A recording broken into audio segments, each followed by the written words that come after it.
Recording in progress.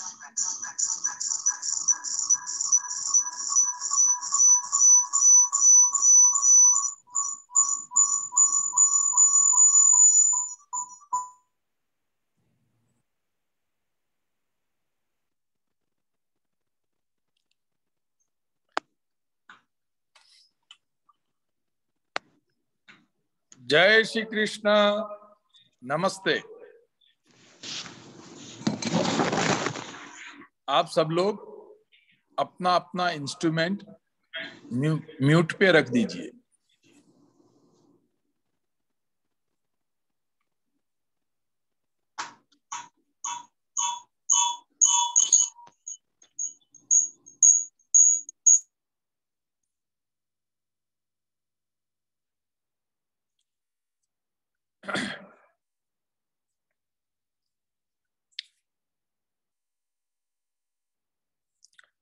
तो आज भगवान का नाम स्मरण करके आज का विषय, आज का प्रवचन हम शुरू करते हैं। सबसे पहले दो हाथ जोड़ के भगवान का नाम स्मरण कीजिए। यम ब्रह्मा वरुणेन्द्र रुद्र मरुता स्तुनवन्ति देव्यैस्तवै वेदै साङ्गपदक्रमोपनिषदै गायन्ति यां सामगा ध्यानावस्थितगतगतेन मनसा पश्यन्ति यां योगिनो यस्यां तं न विदुःसुरासुरगणा देवाय तस्मै नमः। आप सभी का हमारे प्रवचन के अंदर आप सभी का स्वागत है। मैं Pandit Brijesh Rawal, Hindu and Jain temple of Las Vegas से बोल रहा हूं।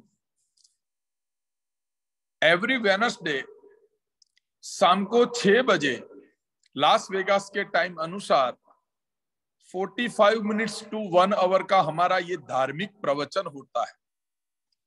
अलग अलग विषयों के ऊपर धार्मिक प्रवचन आपको घर बैठे सुनने का एक अवसर प्राप्त होता है। तो आज का विषय है हमारा व्हाट इज होली फेस्टिवल, और दूसरा उसके संलग्न प्रश्न है व्हाई इज सेलिब्रेट। तो सबसे पहले होली का महत्व क्या है, होली क्या है, कब से हम लोग होली का सेलिब्रेशन करते आ रहे हैं, उस विषय के ऊपर आज हम प्रवचन करेंगे। तो होली का जो उत्सव है, आज का हमारा प्रवचन का विषय ही यही है, होली। तो होली का जो उत्सव है, वो होली का उत्सव के पीछे क्या रहस्य है, हम लोग होली क्यों मनाते हैं, हम लोग होली जला के यानी अग्नि जला के उसकी इर्द गिर्द प्रदक्षिणा करते हैं, उसके पीछे का रहस्य क्या है, तो वो आज हम प्रवचन के अंदर आपको बताएंगे।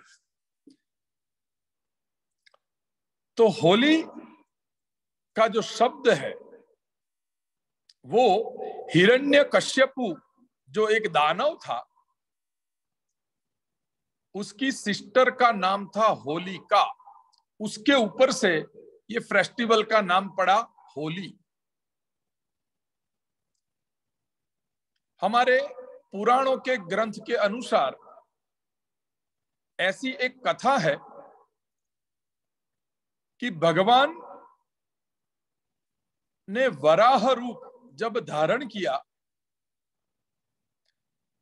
तो हिरण्याक्ष करके एक राक्षस था, वो हिरण्याक्ष करके जो राक्षस था उसने भगवान के साथ युद्ध किया, तो भगवान का उस समय का अवतार था वराह अवतार। तो वराह अवतार के दरमियान भगवान ने हिरण्याक्ष का वध किया। उसके कारण हिरण्याक्ष का भाई हिरण्यकश्यपु उसने मनोमन तय कर दिया कि मेरे भाई का वध करने वाला नारायण, उसका जो अवतार है वराह, तो आज से मेरा सबसे बड़ा शत्रु तो वो है नारायण। हिरण्यकश्यपु अपने नगर का राजा था। उसने अपने नगर के अंदर एक फरमान जारी किया कि कोई भी नगर जन भगवान नारायण का नाम स्मरण नहीं करेगा, भगवान नारायण की पूजा नहीं करेगा, भगवान के मंत्र का जाप हवन इत्यादि नारायण का कुछ भी उसके नगर में नहीं होगा, ऐसा एक राजा के द्वारा फरमान जारी किया गया। मगर हिरण्यकश्यपु की पत्नी, दोनों ने पुत्र प्राप्ति के लिए भगवान शिव की आराधना की। जब हिरण्यकश्यपु की पत्नी के गर्भ में भगवान का सर्वश्रेष्ठ भक्त, उसका नाम था प्रहलाद, तो प्रहलाद जी जब उनकी मां के गर्भ में थे तब उन्होंने हिरण्यकश्यपु का घर त्याग करके, प्रहलाद जी की माता जब गर्भावस्था में थी तब वो नारद मुनि के आश्रम में रहने लगी। नारद मुनि के आश्रम में उन्होंने श्रीमद् भागवत जी का शरण लिया। उन्होंने पूरी भागवत सुनी, जिससे मां के गर्भ से ही प्रहलाद जी को अच्छे संस्कार प्राप्त हुए। यहां समझने की बात यह है, जो भी प्रेग्नेंट लेडी है, जो भी गर्भावस्था में जो भी माताएं हैं, उनको अवश्य भगवान का नाम सबसे ज्यादा करना चाहिए, क्योंकि मां जैसा विचार रखेगी, मां जैसा सोचेगी, मां जैसा खाएगी, उस हिसाब से वो बालक का बंधारण होता है। इसीलिए तो हमारे बड़े बुजुर्ग कहते हैं कि गर्भावस्था में केवल भगवान का नाम स्मरण करो, जिससे आने वाला बच्चा संस्कारी आए, उसकी मेधा शक्ति यानी ग्रास्पिंग पावर अच्छा आए, उसका आरोग्य अच्छा रहे। इसीलिए भगवान के मंत्र का शरण लेना चाहिए। तो हिरण्यकश्यपु की पत्नी भगवान के यानी नारद जी के आश्रम में लेके भगवान के शरण में गई थी। उस गर्भ के अंदर भगवान का परम भक्त प्रहलाद जी थे। तो प्रहलाद जी ने मां के गर्भ में रहते ही श्रीमद् भागवत जी के मंत्र सुने। हर रोज सुबह शाम ऋषि मुनियों के द्वारा प्रहलाद जी की माता श्रीमद् भागवत जी के श्लोक सुनती थी। तो उसी के कारण प्रहलाद जी दानव कुल में उत्पन्न हुए, मगर उसके विचार भगवान के परम भक्त के समान थे। हिरण्यकश्यपु एक राक्षस था। राक्षस कुल में ही प्रहलाद जी का जन्म हुआ, मगर मां के गर्भ के संस्कार के द्वारा उनको भगवान की भक्ति की प्राप्ति हुई। बचपन से ही प्रहलाद जी भगवान के मंत्र के जाप करते थे, मगर हिरण्यकश्यपु को वो चीज पसंद नहीं थी। हिरण्यकश्यपु ऐसा ही मानता था कि मेरे भाई को मारने वाला नारायण वो मेरा सबसे बड़ा शत्रु है, और मेरे घर में या मेरे नगर में कोई भी भगवान का नाम स्मरण नहीं करना चाहिए। मगर प्रहलाद जी स्कूल में पढ़ने गए, वहां भी वो भगवान का कीर्तन, भगवान का नाम स्मरण करते थे। अपनी उम्र के सभी बच्चों के साथ खेलते समय भी वो भगवान का नाम स्मरण करते थे। प्रहलाद जी को अन्य कोई विषयों में रुचि नहीं थी, केवल वो भगवान का ही नाम स्मरण करते थे, जिसके कारण उसका पिता यानी हिरण्यकश्यपु वो प्रहलाद जी के सबसे बड़े शत्रु हो गए। क्योंकि हिरण्यकश्यपु ऐसा चाहता था कि मेरे नगर में कोई भी भगवान का नाम ना ले, मैं ही भगवान हूं, मेरी पूजा करे। ऐसा उसके जीवन में एक अहम भाव था। तो हिरण्यकश्यपु ने भक्त प्रहलाद के ऊपर, अपना लड़का था तो भी भक्ति छुड़ाने के लिए, नारायण की, भगवान की भक्ति छुड़ाने के लिए बहुत सारे उसके ऊपर अत्याचार किए। प्रहलाद जी की उम्र थी 6 से 7 साल की। प्रहलाद जी को जल में डुबो के मारने का प्रयत्न किया, हाथी के पैरों के नीचे कुचलने का प्रयास किया, पर्वत के ऊपर से नीचे खाई में डालने का प्रयत्न किया। ऐसे अनेक प्रकार के हिरण्यकश्यपु ने प्रहलाद जी को मारने के लिए अनेक प्रयास किए, मगर हर एक बार भगवान की कृपा से प्रहलाद जी बच जाते। हिरण्यकश्यपु अति क्रोधित था।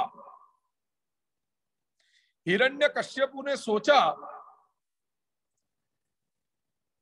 कि मैं सबसे बड़ा ताकतवर हूं, मेरे से बड़ा कोई ताकतवर नहीं है।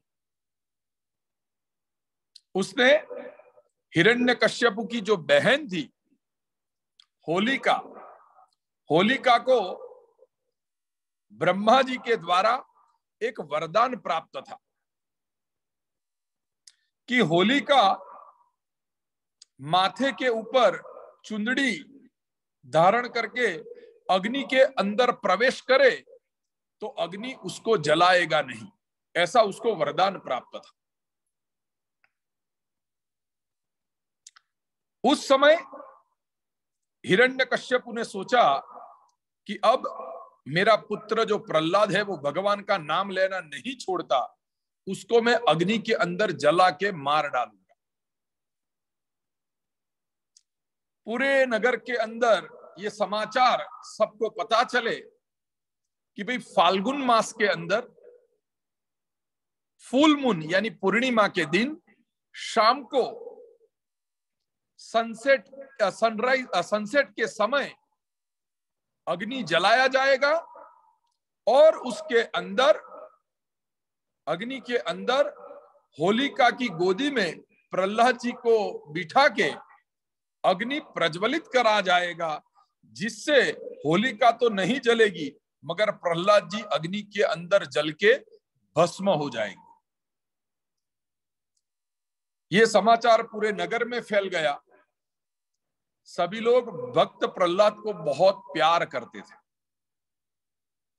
इसीलिए सभी लोगों ने अपने अपने घर के बाहर जो भी चौराया था यानी इंटरसेक्शन, वहां लकड़ियां रख के अग्नि जलाया और अग्नि नारायण से सभी लोगों ने समूह में, ग्रुप में प्रार्थना की कि हे अग्नि नारायण, भक्त प्रहलाद बहुत छोटा है, हे प्रभु आप उसकी रक्षा करना। आज उसको अग्नि के अंदर यानी आपके अंदर समर्पित किया जाएगा। हे प्रभु वो तो छोटा बालक है, भगवान का भक्त है, उसके ऊपर बहुत सारे अत्याचार हुए हैं, मगर हम सब लोग आपसे विनती करते हैं कि हे प्रभु आप भक्त प्रहलाद को मत जलाना। ऐसे करके सभी लोगों ने भगवान अग्नि नारायण को प्रार्थना की। तो उस समय से ये परंपरा शुरू हुई कि हर एक चौराहे के ऊपर हम लोग लकड़ियां रख के अग्नि को जलाते हैं और अग्नि नारायण को प्रार्थना करते हैं कि हे प्रभु आपने जैसे भक्त प्रहलाद को बचाया, वैसा हम सबको भी आप प्रोटेक्ट करना, हमारी रक्षा करना, हमारे बच्चों की रक्षा करना। इसीलिए इंडिया के अंदर हर एक अलग अलग चौराहे के ऊपर अग्नि प्रज्वलित करके अग्नि की पूजा की जाती है और अग्नि नारायण को प्रार्थना की जाती है कि हमारे घर के छोटे बच्चे, हमारे घर के सभी सदस्य उसकी, हे प्रभु, हे अग्नि नारायण, आप रक्षा करना। तो ये परंपरा भक्त प्रहलाद जी के समय से ये होली का फेस्टिवल स्टार्ट हुआ। तो हिरण्यकश्यपु ने फाल्गुन मास शुक्ल पक्ष पूर्णिमा का दिन तय किया। होलिका को कहा कि बहन, तू वो चुंदड़ी सिर पे डाल के भक्त प्रहलाद को लेके अपनी गोदी में लकड़ी के ऊपर बैठ जाना और फिर हम लोग अग्नि जलाएंगे, जिससे तू तो बच जाएगी मगर अग्नि के अंदर प्रहलाद जल के भस्म हो जाएगा। फाल्गुन मास शुक्ल पक्ष पूर्णिमा का दिन आया।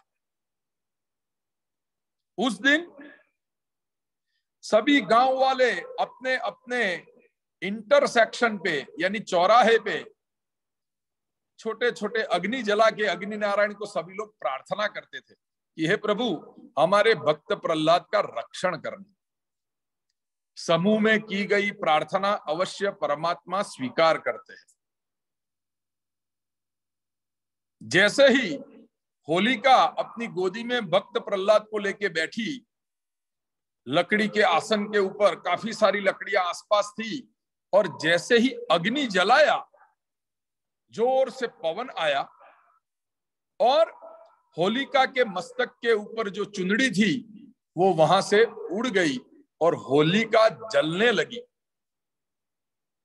भक्त प्रहलाद वहां से जीवित बाहर निकल गए और अग्नि के अंदर होलिका अपना प्राण नहीं बचा सकी, जल के भस्म हो गई। सभी लोग भगवान की ये माया देख के अति प्रसन्न हुए। सभी लोगों ने अग्नि नारायण की प्रदक्षिणा की कि हे प्रभु, आपने हमारी प्रार्थना का स्वीकार किया, आपका धन्यवाद।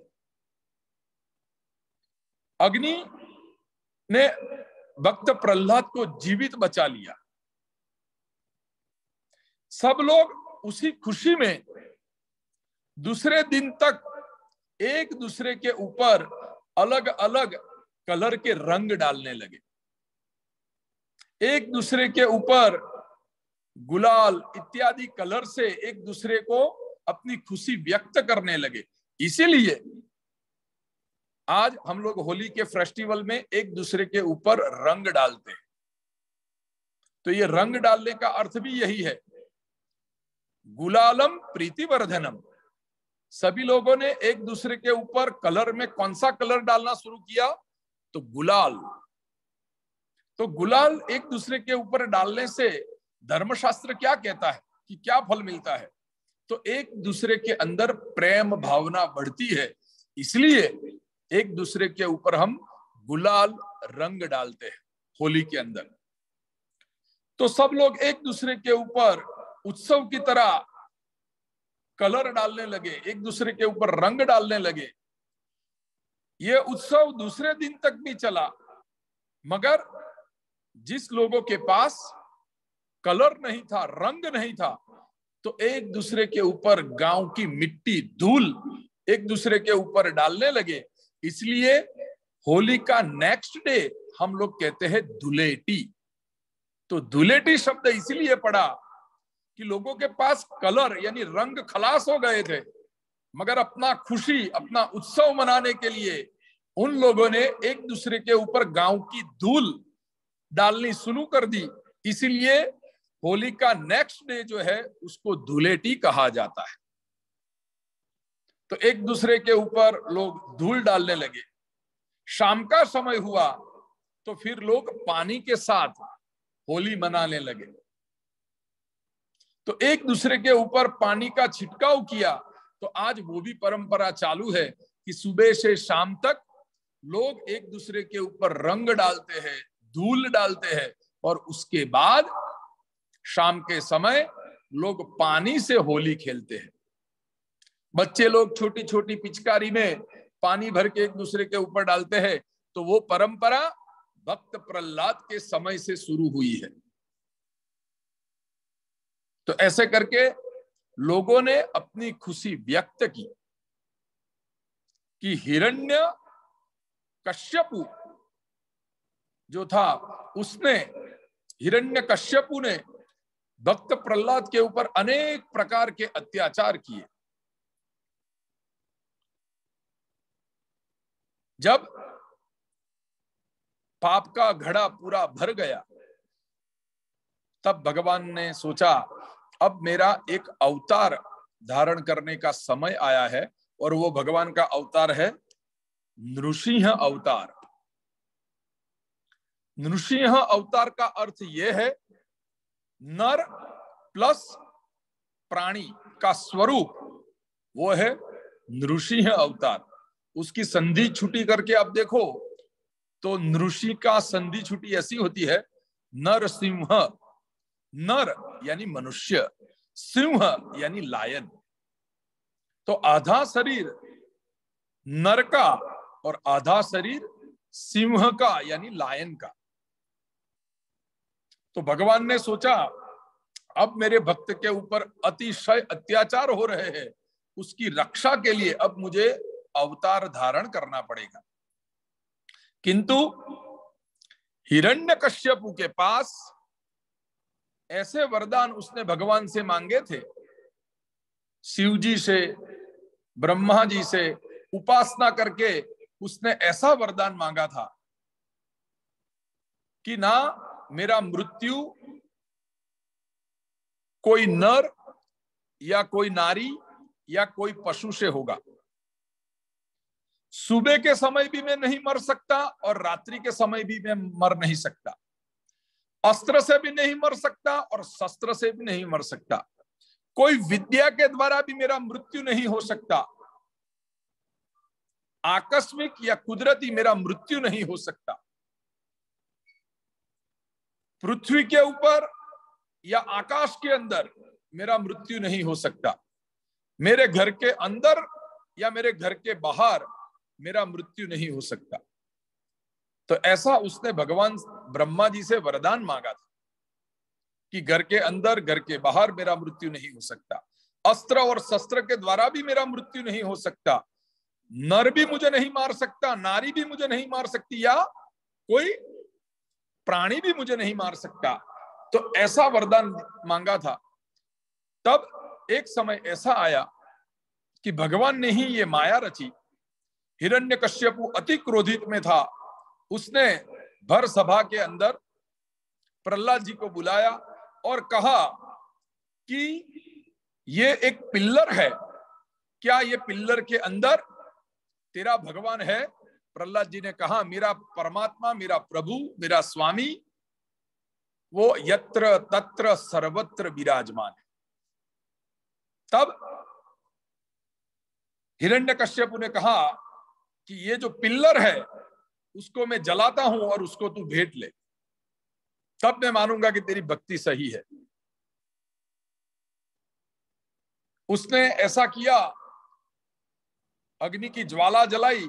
हिरण्यकश्यप ने कहा कि भक्त प्रहलाद को कि भाई तू वो पिल्लर को टच कर। जैसे ही पिल्लर को टच करने के लिए गए, तब भगवान ने वो पिल्लर को फाड़ के उसमें से भगवान का एक अवतरण हुआ। वो भगवान का अवतार था नृसिंह अवतार। बोलो श्री नृसिंह भगवान की जय, नरसिंह भगवान की जय, कृष्ण कन्हैया लाल की जय। भगवान ने नृसिंह अवतार प्रकट किया। पिल्लर में से भगवान नर और प्राणी के रूप में प्रकट हुए। आधा शरीर मनुष्य का, आधा शरीर प्राणी का, यानी सिंह का स्वरूप। तो भगवान का मुख जो था वो आधा नर और आधा सिंह का स्वरूप था। भगवान के हाथ में बड़े बड़े नाखून थे। भगवान अतिशय क्रोधित अवस्था में जैसे सिंह की गर्जना होती है वैसे भगवान की गर्जना होने लगी। अतिशय प्रचंड प्रकार के आकाश में से आवाज आने लगे। सब लोग भयभीत हो गए। भगवान का विराट स्वरूप आधा नर और आधा प्राणी का स्वरूप था। ऐसा स्वरूप देख के उसके दरबार के अंदर, हिरण्य कश्यपु के दरबार के अंदर जितने भी लोग थे वो सारे भयभीत हो गए कि ऐसा कैसा प्राणी है जिसका आधा शरीर मनुष्य का है और आधा शरीर सिंह का है। सब लोग डर गए। भगवान ने हिरण्यकश्यप को पकड़ा और हिरण्यकश्यप को घसीटते हुए दरबार के बाहर ले गए। घर का यानी दरबार का जो उमरा था उसके बाहर और उसके अंदर दोनों के सेंटर में जो मेन एंट्रेंस का जो भाग होता है जिसको कहते हैं उमरा, तो वहां भगवान जाके बैठ गए। भगवान ने हिरण्यकश्यप को अपनी गोदी में सुला दिया और भगवान ने ऐसी माया रची, आकाश में देखा तो उस समय ना तो दिन था ना तो रात्रि थी, सनसेट का समय था। यानी ना उसको दिन कह सकते हैं ना उसको रात कह सकते हैं। भगवान हिरण्यकश्यप को घसीटते हुए दरबार के बाहर लाए, यानी टोटल बाहर नहीं गए, टोटल अंदर भी नहीं गए, उसके एंट्रेंस के पास भगवान बैठ गए और उसकी गोदी में हिरण्यकश्यप को रख दिया। भगवान ने अस्त्र शस्त्र का कोई उपयोग नहीं किया क्योंकि हिरण्यकश्यप को वरदान था, ना तो मैं अस्त्र से मरूंगा ना तो मैं शस्त्र से मरूंगा, ना दिन में मरूंगा ना रात में मेरी मृत्यु हो सकती है। तो भगवान ने सायंकाल का समय पकड़ा, घर के अंदर भी नहीं और घर के बाहर भी नहीं, एंट्रेंस पे भगवान बैठ गए तो उसको कोई अंदर और बाहर भी नहीं कह सकता। भगवान ने अस्त्र शस्त्र का उपयोग नहीं किया। हाथ में इतने बड़े बड़े नाखून थे, उससे भगवान ने हिरण्यकश्यप के शरीर को चीर डाला। उसके अंदर की जो भी वेन्स थी, सभी नाड़ियां, आंतरड़ा, वो सब भगवान ने निकाला और भगवान ने अपने कंधे पे डाल दिया और वहां ही इति क्षण हिरण्यकश्यप का मृत्यु हो गया। उसने अपना देह त्याग कर दिया। भगवान अतिशय गर्जना में आवाज दे रहे थे, जैसे सिंह की गर्जना होती है ऐसी जोर जोर से भगवान नृसिंह अवतार में गर्जना करने लगे। आकाश में से देवताओं ने पुष्प वृष्टि की, सभी लोग भयभीत हो गए। उस समय देवताओं ने देखा कि परमात्मा का ये अवतार अति क्रोधित है, नृसिंह अवतार। अतिशय क्रोधित अवस्था में भगवान को देवताओं ने भी पहली बार देखा। क्यों? भगवान को क्रोध क्यों आया? क्योंकि भक्त के ऊपर ज्यादा से ज्यादा अत्याचार होते हैं तब परमात्मा को अति क्रोध आता है। इसलिए किसी भी भक्त को, किसी भी ब्राह्मण को, किसी भी गुरु को, जो भगवान का सच्चा भक्त है, जो भगवान की तरफ आपको ले जाने का प्रयास करता है, उसको कभी दुखी मत करना। भगवान अतिशय क्रोधित अवस्था में से सभी देवताओं को मन में लगा कि हम भगवान के पास नहीं जा सकते, अदरवाइज भगवान के क्रोध का सामना हमें करना पड़ेगा। इंद्र, अग्नि, यम, निरुति, वरुण, वायु जो स्वर्ग के देवता है, सब लोग ब्रह्मा जी के पास गए कि प्रभु आप जाके भगवान का ये जो रूप है, ये अवतार है, उसको शांत करो। ब्रह्मा जी ने कहा ऐसी अवस्था में मैं भी भगवान के सामने नहीं जा सकता। ब्रह्मा जी ने लक्ष्मी जी को कहा कि ये तो आपके स्वामी है, आप जाके अपने पतिदेव को शांत करो। लक्ष्मी जी धीरे से आगे गए।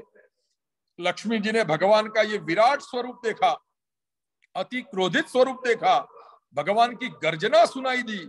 लक्ष्मी जी ने कहा मेरे पति तो है मगर अभी वो क्रोध अवस्था में है। जब पति क्रोधित होता है ना तो पत्नी को सामने नहीं जाना चाहिए। भगवान को मस्तक झुका के वंदन किया, लक्ष्मी जी की वहां से वापिस आ गए। देवता, ब्रह्मा जी, लक्ष्मी जी सभी लोग सोचने लगे कि प्रभु का क्रोध कैसे शांत हो। तब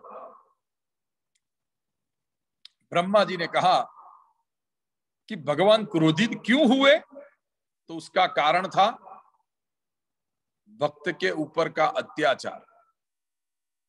इसलिए परमात्मा को शांत करना है, उनके क्रोध को शांत करना है,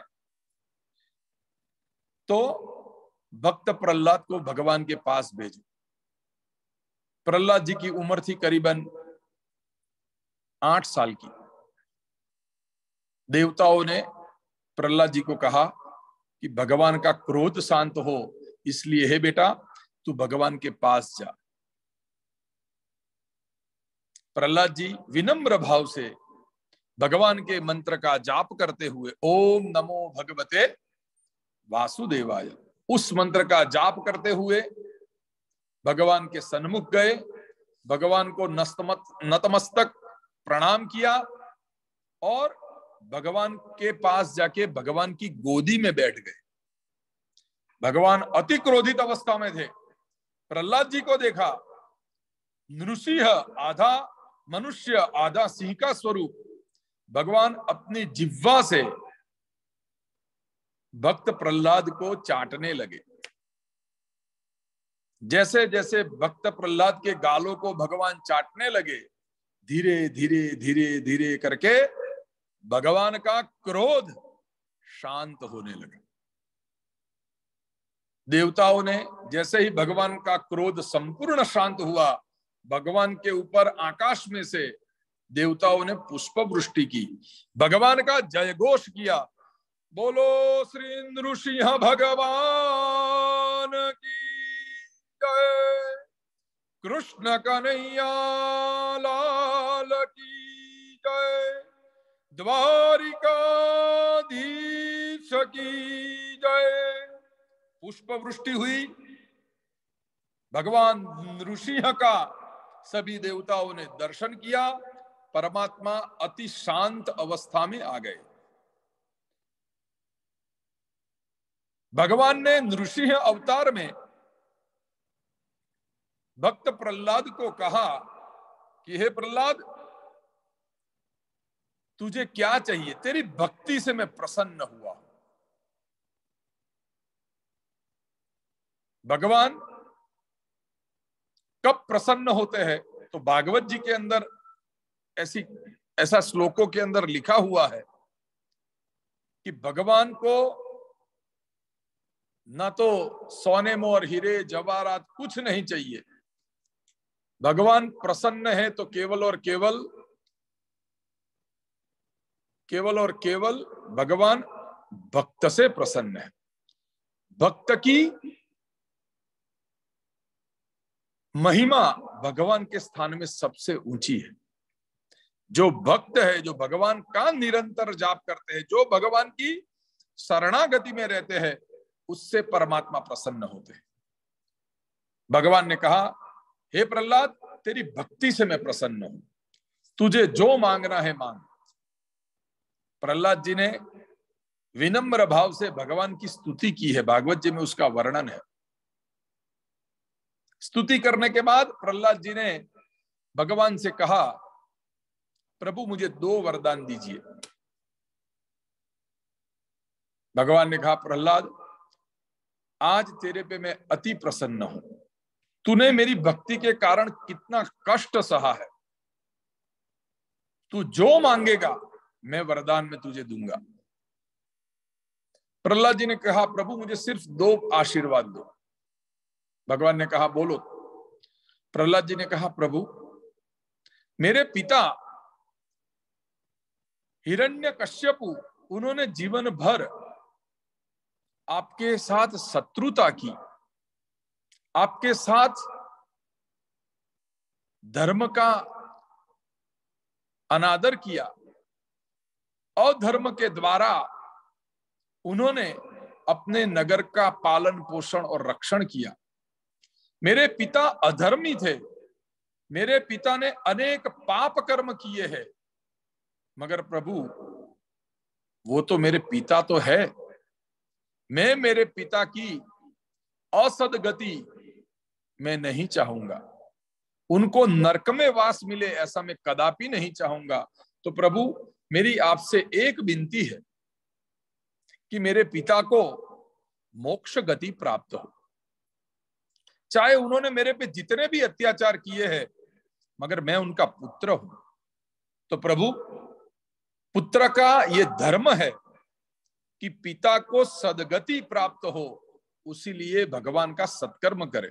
मगर प्रभु आप तो मेरे साथ साक्षात्कार विराजमान हो, मेरे सामने हो प्रभु आप, तो मुझे ये आशीर्वाद दीजिए कि मेरे पिता को मोक्ष गति प्राप्त हो। भगवान ने कहा तथास्तु, हे प्रहलाद तूने जो वचन मांगा है मेरे से, वो वचन देने के लिए मैं कटिबद्ध हूं। तेरे पिता को मोक्ष गति प्राप्त होगी। तो हिरण्यकश्यपु की जो आत्मा थी, भगवान नारायण के सैन्यगण आए, उन्होंने हिरण्यकश्यपु की आत्मा को विमान में बिठा के उनको वैकुंठ लोक की तरफ लेके गए और हिरण्यकश्यपु का भगवान ने मोक्ष किया, वैकुंठ में वास कराया, क्योंकि उसके पुत्र ने ऐसा वरदान मांगा। प्रहलाद जी ने दूसरा वरदान मांगा कि हे प्रभु मुझे दूसरा एक वचन दीजिए आप, कि आज के बाद आप मेरे कुल के अंदर किसी का वध नहीं करेंगे, किसी को मार नहीं डालेंगे। भगवान ने कहा तथास्तु, तेरी ये भी इच्छा मैं पूर्ण करूंगा। आज के बाद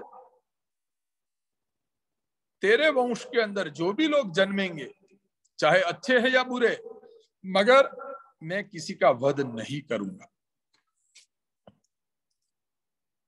तो आगे कथा यह है कि प्रहलाद जी का ग्रैंडसन, यानी प्रहलाद जी का पोता, वो था बलि राजा। बलि राजा राक्षस कुल में ही प्रहलाद जी की तरह जन्मे थे, मगर प्रहलाद जी यानी दादाजी का अंश था। वो दादाजी के सारे संस्कार उसके अंदर थे, वो भी भगवान का अनन्य भक्त था। उसने,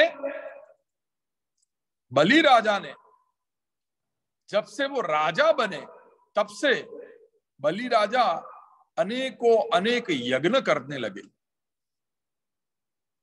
जैसे उसके दादाजी यानी भक्त प्रहलाद भगवान के अनन्य भक्त थे, वैसे यज्ञ यागादिक कर्म करके ये बलि राजा भगवान के अनंत आशीर्वाद प्राप्त करता था।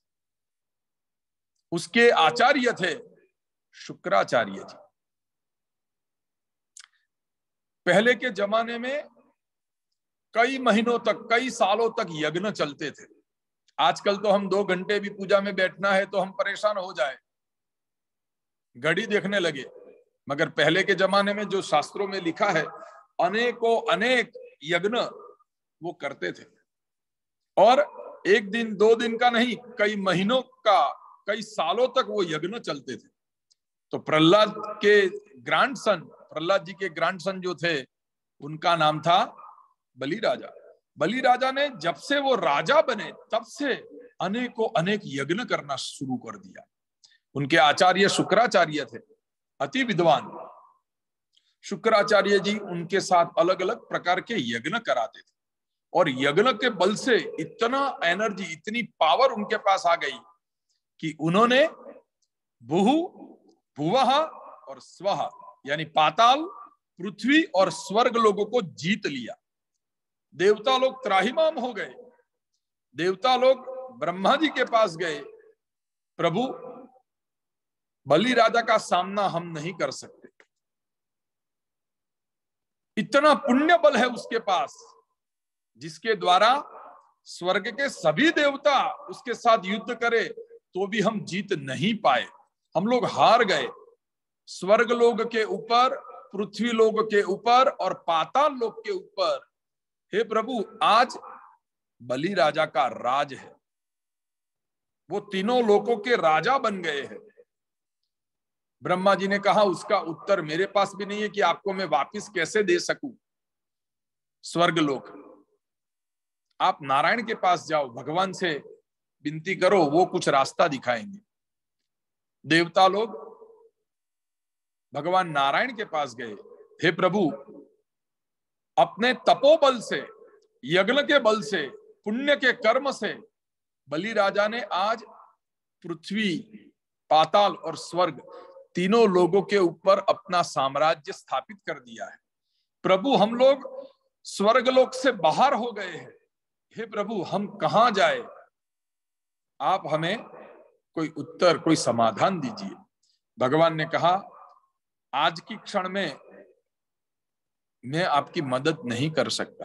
क्यों? क्योंकि आज की क्षण में बलि राजा के पास यज्ञ का पुण्य इतना है और ब्राह्मणों के आशीर्वाद उसके ऊपर है। ये दो चीज जब तक उसके पास है, तब तक मैं भी उसका बाल बांका नहीं कर सकता। ये स्वयं भागवत जी के अंदर भगवान ने देवताओं को कहा। मगर भगवान ने कहा, जैसे ही उसका पुण्य बल नष्ट होगा, उसके ऊपर ब्राह्मणों के आशीर्वाद दूर हो जाएंगे, उस समय हे देवता लोग, मैं बलि का समस्त वैभव मैं ले लूंगा। देवता लोगों को आशीर्वाद देके भगवान वहां से अंतर ध्यान हुए। थोड़ा समय पसार हुआ, भगवान ने वामन रूप धारण किया। भगवान बलि राजा के यज्ञ के मंडप के पास गए। छोटे से बालक का रूप, यज्ञोपवीत, हाथ में छत्र, लकड़ी, कमंडल, ऐसा भगवान का स्वरूप था। अति तेजस्वी स्वरूप। भगवान बलि राजा के पास गए, यज्ञ मंडप के बाहर खड़े रहे और बलि राजा को कहा, हे बलि, मैं एक ब्राह्मण हूं और मुझे रहने के लिए 3 स्टेप, 3 पगले मुझे जमीन के तू दान में दे। बलि राजा यज्ञ मंडप में से तुरंत खड़े होके आए। उन्होंने सोचा, मेरे द्वार से कभी भी कोई भी भिक्षुक वापिस नहीं गया। भगवान का जो वामन स्वरूप था, बलि राजा को पता नहीं था कि ये साक्षात नारायण है। भगवान का बाल्य स्वरूप देख के बलि राजा ने 2 हाथ जोड़ के प्रणाम किया और कहा, हे भूदेव, हे ब्राह्मण, मैं आपको 3 भूमि अवश्य दान में दूंगा। आप मुझे संकल्प कराइए। जैसे ही संकल्प का पानी भगवान ने हाथ में दिया, तुरंत शुक्राचार्य जी, जो यज्ञ के आचार्य थे, वो आ गए। उन्होंने बलि राजा का हाथ पकड़ लिया। शुक्राचार्य ने कहा, हे बलि, मैं तेरा कुलाचार्य हूं, मैं दानवों का भी आचार्य हूं और ये यज्ञ का भी मैं आचार्य हूं। मैं तुझे सावधान करता हूं कि तूने जीवन भर अनेकों अनेक दान दिए हैं, मगर आज के समय में अभी तू जिसको दान दे रहा है, वो दान लेने वाला वो त्रिभुवन पति है, साक्षात लक्ष्मी का पति है, वो स्वयं नारायण है। तू ऐसी गलती मत करना, क्योंकि तू जैसे ही दान देगा, ये बाल्य स्वरूप में स्वयं नारायण है, स्वयं विष्णु है, वो छल कपट से तेरा समग्र वैभव तेरे से छीन लेंगे। इसलिए कदापि ऐसी गलती मत करना। बलि राजा ने कहा, आचार्य शुक्राचार्य जी, चाहे ये साक्षात नारायण भी क्यों ना हो, क्योंकि मैंने तो मन से संकल्प कर दिया है कि मैं उनको 3 भूमि दान में दूंगा। मेरे लिए तो गर्व की बात है, ये है, मेरे पूर्वज, मेरे एंसिस्टर सब लोग प्रसन्न होंगे कि मेरे पूर्वजों की कितनी असीम कृपा मेरे पे रही कि भगवान को भिक्षुक बन के मेरे यज्ञ मंडप के द्वार पे आना पड़ा और भगवान याचक के रूप में मेरे पास कुछ मांग रहे हैं। चाहे इसके बाद मेरी मृत्यु भी क्यों ना हो, मैं ये दान अवश्य दूंगा, क्योंकि भगवान मेरे पास मांगने आए हैं। शुक्राचार्य जी यानी पुरोहित थे, यजमान का हित इच्छने वाले। जैसे ही कमंडल में से संकल्प के लिए पानी निकालने लगा, शुक्राचार्य जी सूक्ष्म रूप में वो कमंडल के अंदर चले गए। भगवान ने देखा कि शुक्राचार्य जी मेरे कार्य में अवरोध डाल रहे। भगवान ने यज्ञ मंडप के अंदर एक कुश पड़ा था, एक ऐसा होली ग्रास, बहुत उसकी अणी तीव्र होती है, तो ऐसा एक घास का टुकड़ा भगवान ने लिया और कहा कि कमंडल में से पानी नहीं आ रहा। भगवान ने वो घास का टुकड़ा कमंडल के अंदर डाला, वो तीव्र था, अंदर शुक्राचार्य बैठे थे और वो घास का टुकड़ा शुक्राचार्य की आंख में लग गया, तो शुक्राचार्य की एक आंख चली गई। इसीलिए भारत के संस्कृत के विद्वान लोग कोई भी चीज छिद्र हो जाती है, लीकेज हो जाती है, तो ऐसा कटाक्ष में बोलते हैं कि देखो ये शुक्राचार्य हो गया। शुक्राचार्य मीन्स उसकी एक आंख चली गई, उसको शुक्राचार्य कहते हैं, छिद्र हो गया। शुक्राचार्य वहां से चले गए। भगवान ने संकल्प कराया कि हे बलिराजा, आप संकल्प करो कि मुझे 3 भूमि आप दान में दोगे। बलिराजा ने संकल्प किया। जैसे ही संकल्प का जल छोड़ा, भगवान जो वामन स्वरूप में थे, भगवान ने धीरे धीरे धीरे अपना विराट स्वरूप कर दिया। भगवान का इतना विराट स्वरूप हो गया कि भगवान भूहु भुवः स्वः, पाताल, पृथ्वी और स्वर्ग से भी उनका स्वरूप बढ़ गया। इतना विराट स्वरूप भगवान ने कर दिया। भगवान ने 2 स्टेप के अंदर पाताल लोक, पृथ्वी लोक, स्वर्ग लोक, आकाश, सभी चीजें जो जो बलि राजा के पास थी, भगवान ने सारी 2 ही पगले के अंदर, 2 स्टेप के अंदर सारी चीजें भगवान ने बलि राजा से दान में ले ली। भगवान ने कहा, हे बलि, तूने तो 3 स्टेप दान में देने का संकल्प किया था, मगर 2 स्टेप के अंदर मैंने तेरा समग्र ले लिया है। अब तेरे पास दान में देने के लिए कुछ बचा ही नहीं है। मगर प्रहलाद जी के ग्रैंडसन, प्रहलाद जी का पोता था। प्रहलाद जी का पोता यानी भक्ति में और ज्ञान में श्रेष्ठ होता है। जो भी भक्ति करता है उसके आने वाले वंशज वो ज्ञानी और भक्तिमान होते हैं। बलि राजा ने भगवान को प्रार्थना की कि हे प्रभु, मेरा समग्र आपने ले लिया 2 स्टेप के अंदर, मगर एक चीज अभी भी मेरे पास है और वो है मेरा शरीर। हे प्रभु, मेरा शरीर पंच तत्व का बना हुआ है, पृथ्वी, जल, अग्नि, वायु और आकाश। तो मेरे शरीर के अंदर भी पृथ्वी तत्व है। अभी तक मेरा शरीर आपको मैंने नहीं दिया है, इसलिए हे प्रभु, 3रा स्टेप आप यानी आपका चरणारविंद मेरे मस्तक के ऊपर रखो। मैं मेरा शरीर, मेरा प्राण, मेरा देह प्रभु आपको समर्पित करता हूं और मुझे संकल्प में से प्रभु आप मुक्त कीजिए। भगवान अति प्रसन्न हुए कि वाह बलि वाह, तेरी त्याग की भावना जो है वो विश्व अनंत काल तक याद करेगा। इसीलिए आदमी कोई भी जीवन में कोई भी चीज में अतिशय श्रम करे और फिर वो चीज किसी को दे दे, इसलिए हम कहते हैं कि ये आदमी ने जीवन में बहुत बड़ा बलिदान दिया है।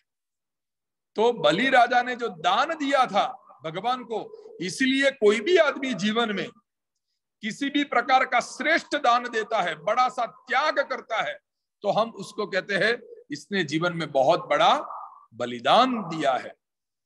तो बलिदान शब्द वहां से आए।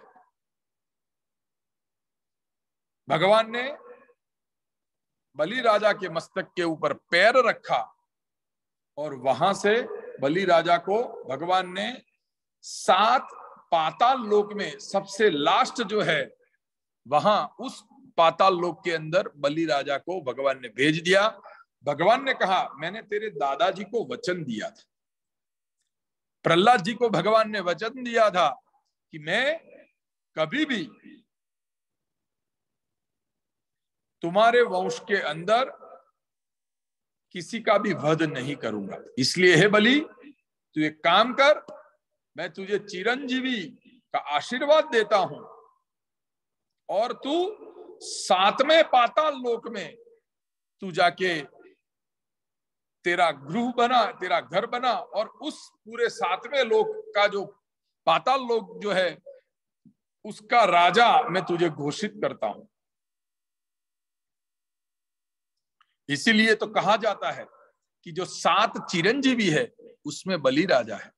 अश्वत्थामा बलिर्व्यासो, अश्वत्थामा बलि यानी बलि राजा, व्यास मुनि, हनुमान जी, विभीषण जी, कृपाचार्य और परशुराम, ये भगवान के 7 चिरंजीवियों में से उनको स्थान मिला बलि राजा को कि हे बलि, तू 7वें पाताल लोक में जाके राज कर।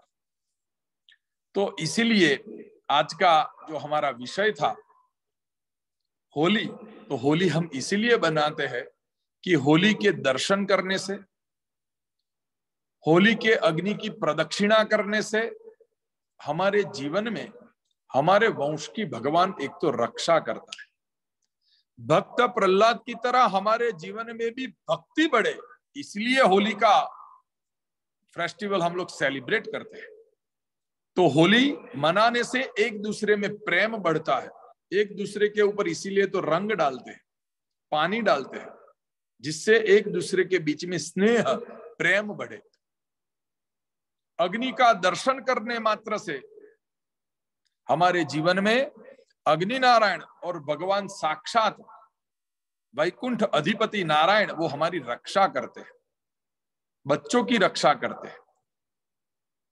और होली फेस्टिवल जो भी सेलिब्रेट करता है, शाम के समय होली यानी अग्नि के दर्शन करने के बाद घर में जो भोजन करता है उसको भगवान की कृपा से सुख, शांति और वैभव की प्राप्ति होती है, भक्ति की प्राप्ति होती है।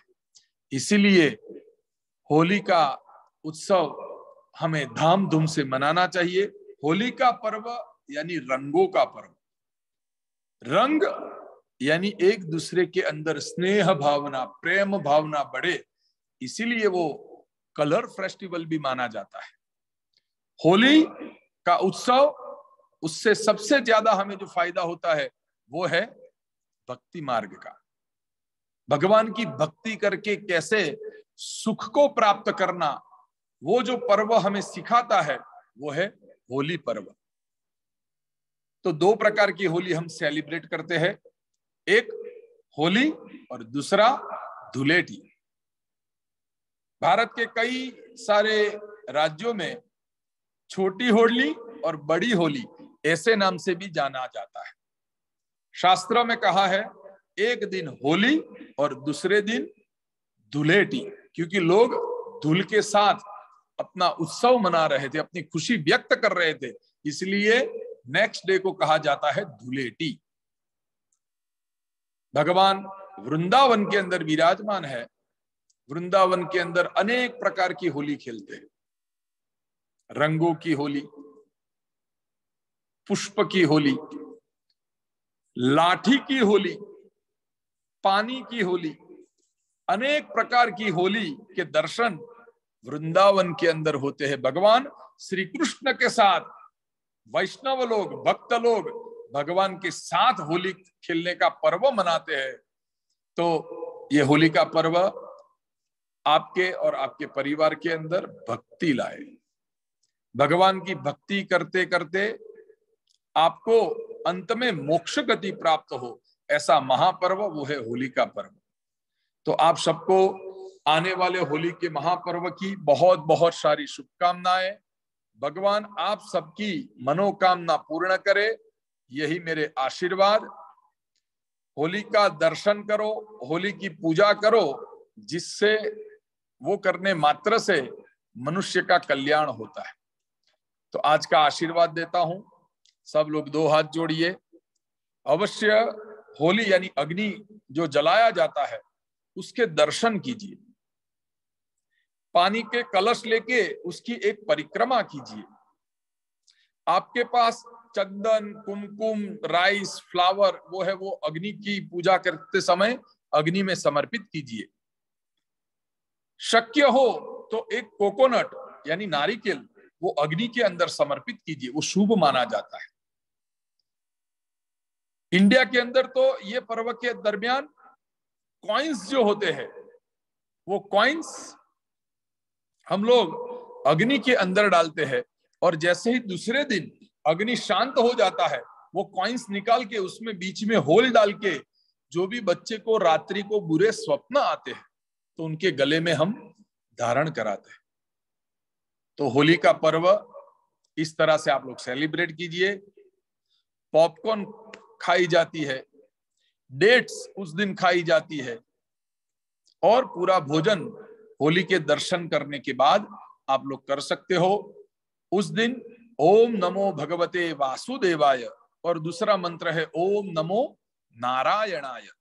ओम नमो नारायणाय, उस मंत्र का जाप करते हुए होली की महिमा, होली की भक्ति आपको प्राप्त हो, यही मेरे आशीर्वाद। एक मंत्र के द्वारा आपको आशीर्वाद देता हूं कि भगवान नारायण आपके पूरे परिवार की रक्षा करें। आपके जीवन में भगवान भक्ति उत्पन्न करे, और भक्ति के मार्ग के ऊपर चलते चलते आपको भगवान के चरणारविंद की प्राप्ति हो, यही मेरे आशीर्वाद। स्वस्त्यस्तु ते कुशलमस्तु चिरायुरस्तु, गोवाजिरस्तु धन धान्य समृद्धिरस्तु, ऐश्वर्यमस्तु मलमस्तु रिपोक्षयोस्तु, वंशे सदैव भवतां हरिभक्तिरस्तु, वंशे सदैव भवतां हरिभक्तिरस्तु। आपके सभी बालकों के अंदर भगवत कृपा से अच्छे संस्कार आए, भगवान श्री कृष्ण के भक्त बने, यही मेरे आप सबको आशीर्वाद। जय श्री कृष्ण। मेरे साथ सभी लोग 3 बार बोलिए, ओम विष्णवे नमः, ओम विष्णवे नमः, ओम विष्णवे नमः। जमीन को टच कीजिए, बोलिए ओम देवराज इंद्राय नमः, नमः पार्वती पतये, हर हर महादेव हर। Thank you. नेक्स्ट वेडनेसडे फिर से मिलेंगे 6 o'clock। तब तक के लिए आप सभी को मेरी ओर से जय श्री कृष्ण, और आने वाली होली का आप सभी को बहुत बहुत होली की शुभकामनाएं। भगवान आपका मंगल करे। Thank you. जय श्री कृष्ण।